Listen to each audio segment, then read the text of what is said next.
The LBCare Cough Analyzer health diagnostic device can detect COVID-19 just by the sound of the patient's cough.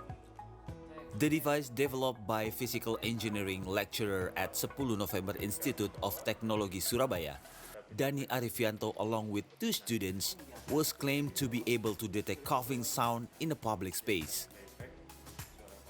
The working system of this device is quite simple. It can detect and record the sound of cough, which will be sent through a wireless connection to a specially designed application.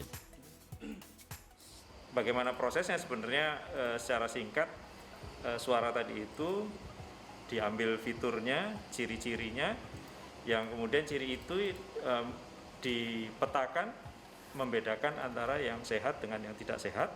Kemudian yang kedua, setelah diketahui tidak sehatnya karena penyakit yang apa dari batuk tersebut. Gitu. Nah, salah satu contohnya adalah batuk COVID yang saat ini tengah melanda, wabahnya tengah melanda Indonesia dan dunia. The device was claimed to be able to show result within 2 minutes for every detection of cough, with a 93% accuracy rate.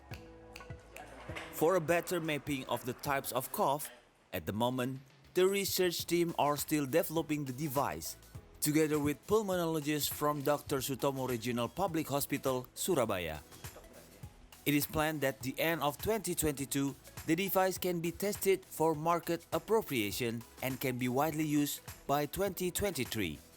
C2D contributor, reporting from Surabaya, is Java.